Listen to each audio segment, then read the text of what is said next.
नमस्कार मित्रों, मेरे प्यारे बच्चों, आपकी अपनी कोचिंग सुमन हिंदी क्लास में आपका हार्दिक स्वागत है, अभिनंदन है।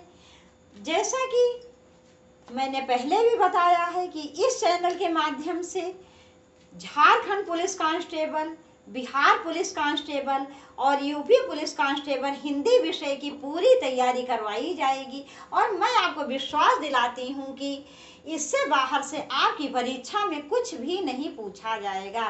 पहले प्रत्येक चैप्टर्स की थ्योरी पढ़ाई जाएगी, फिर उसी से संबंधित प्रश्न करवाए जाएंगे। जैसा कि बिहार पुलिस में तो हिंदी विषय के 8 प्रश्न आएंगे, लेकिन 8 प्रश्न का एक प्रश्न भी हमारे लिए बहुत मायने रखता है। और झारखंड पुलिस कांस्टेबल में प्री एग्जाम जो है उसमें 80 प्रश्न आएंगे हिंदी विषय के।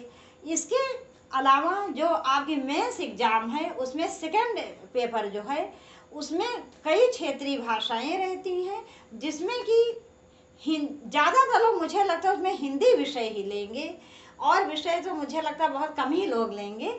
तो उसमें हिंदी के 100 प्रश्न पूछे जाएंगे। तो आपके सिलेक्शन में हिंदी विषय का बहुत योगदान होगा। और यूपी पुलिस कांस्टेबल में हिंदी के 37 प्रश्न पूछे जाते हैं।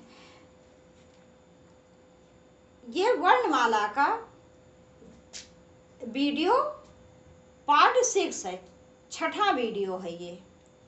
इससे पहले वीडियो में हम लोगों ने पढ़ा था संयुक्त व्यंजन। आज हम पढ़ेंगे अयोगवाह। अयोगवाह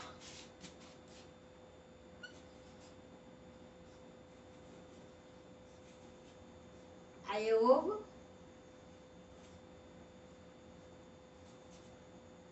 अयोगवाह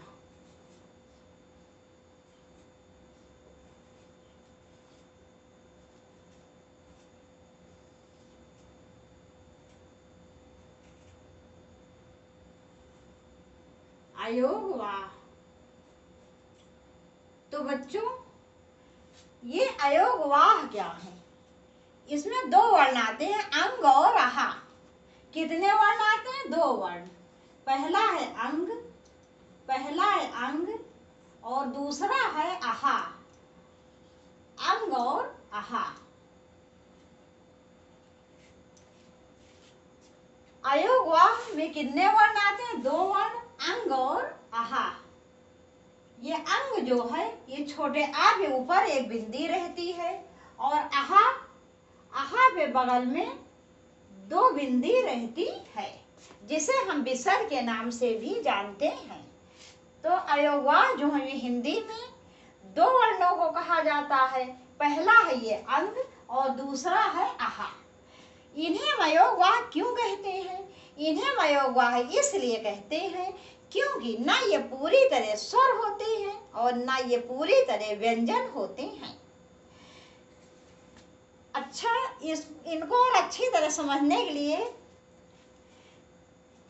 मैं आपसे एक प्रश्न पूछना चाहती हूँ। वो प्रश्न ये है, मान लीजिए कि आपका कोई घनिष्ठ मित्र हो और आप उसके घर जाओ और वो आपको ज़्यादा रिस्पॉन्स ना दे, तो आप क्या करोगे? शायद आप उससे नाराज हो जाओगे, हो सकता है आप बात भी 1-2 दिन उससे ना करो। लेकिन अंग और आहा जो है ये बिल्कुल भी ऐसे नहीं है। बस यूँ समझ लेते हैं हम इनको, अंग और आहा को एक महान पुरुष हम इनको समझ लेते हैं कि अंग और आहा जो है ये एक बहुत ही महान व्यक्ति हैं, ऐसा हम इनको समझ लेते हैं। वो इसलिए क्योंकि जैसा कि मैंने पहले बताया कि ये ना स्वर होते हैं पूरी तरह, ना ये व्यंजन होते हैं।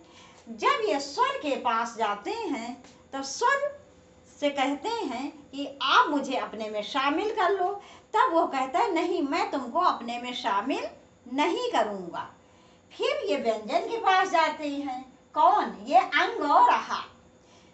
कहते हैं मुझे अपने में शामिल कर लो, तो व्यंजन कहता है नहीं, मैं तुम्हें अपने में शामिल नहीं करूँगा। फिर भी ये अंग और आहा इतने सज्जन हैं कि जब स्वर को इनकी आवश्यकता होती है तब ये स्वर के साथ लग जाते हैं, और जब व्यंजन को इनकी आवश्यकता होती तब ये व्यंजन के साथ चले जाते हैं। योग ना रहने पर भी साथ रहते हैं, इसीलिए इनको अयोगवाह कहते हैं। अब इसको लिख भी लीजिए। अंग और आहा, अंग आहा ये दोनों वर्ण, ये दोनों वर्ण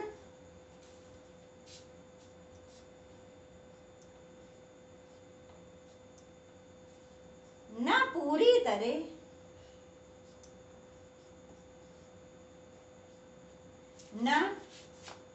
तरह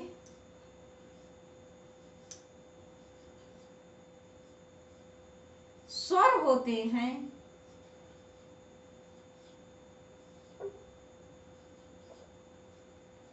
स्वर होते हैं,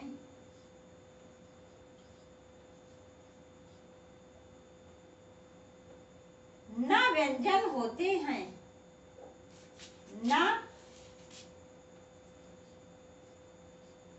व्यंजन होते हैं।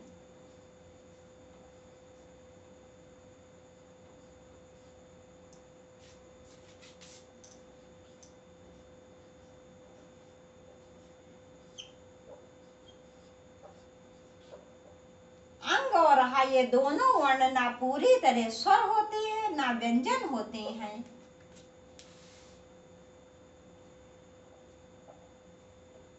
योग ना रहने पर भी साथ रहते हैं, योग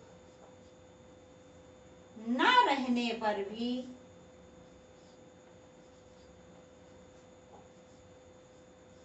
योग ना रहने पर भी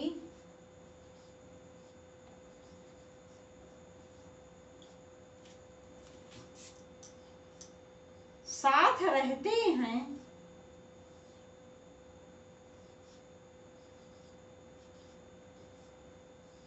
साथ रहते हैं, इसलिए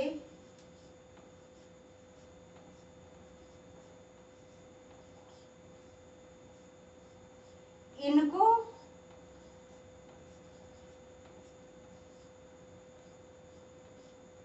अयोगवाह कहते हैं, अयोगवाह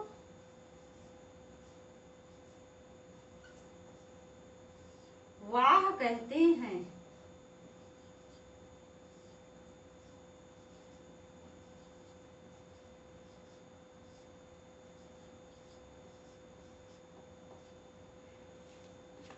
अंग और हा ये दोनों वर्ण ना पूरी तरह स्वर होते हैं, ना व्यंजन होते हैं। योग ना रहने पर भी साथ रहते हैं, इसलिए इनको अयोगवाह कहते हैं। तो बच्चों अयोगवाह क्या है, इनमें कौन से वर्ण आते हैं, ये आपको अच्छी तरह समझ में आ गया होगा। तो ये अंग और हा कहीं कहीं किसी किसी गाइड में स्वरों की संख्या 13 लिखी रहती है, जबकि स्वर 11 है, उसमें ये अंग और हा भी जोड़ लिए जाते हैं। जबकि अंग और हा को अयोगवाह के नाम से जानते हैं। ये ना पूरी तरह स्वर होते हैं, ना व्यंजन होते हैं। जब स्वर को इनकी आवश्यकता होती तब ये स्वर के साथ लग जाते हैं, चले जाते हैं, और जब व्यंजन को इनकी आवश्यकता होती तब ये व्यंजन के साथ चले जाते हैं, लग जाते हैं। इसीलिए इनको अयोगवाह कहते हैं, क्योंकि ये योग ना रहने पर भी उनके साथ रहते हैं। तो बच्चों अयोगवाह क्या है ये आपको अच्छी तरह समझ में आ गया होगा। और बच्चों कमेंट्स आप लोग जरूर किया करिए, तभी तो मुझे पता चलेगा कि आपको ये वीडियो कैसा लग रहा है। वैसे मुझे पूरा विश्वास है कि मेरे सारे लेक्चर्स जो होंगे या मैं जो भी क्वेश्चन कराऊंगी वो सभी आपको बहुत अच्छी तरह समझ में आएंगे। लेकिन फिर भी कमेंट्स आप लोग ज़रूर किया करिए। और यदि आपने चैनल को सब्सक्राइब ना किया हो तो प्लीज़ सब्सक्राइब करिए। ये सारे वीडियो इसको ज़्यादा से ज़्यादा शेयर करिए, जिससे आपके अधिक से अधिक मित्रों को इसका लाभ मिल सके। अब आपसे जल्दी ही मिलेंगे वर्णमाला के अगले वीडियो के साथ। तब तक के लिए नमस्कार।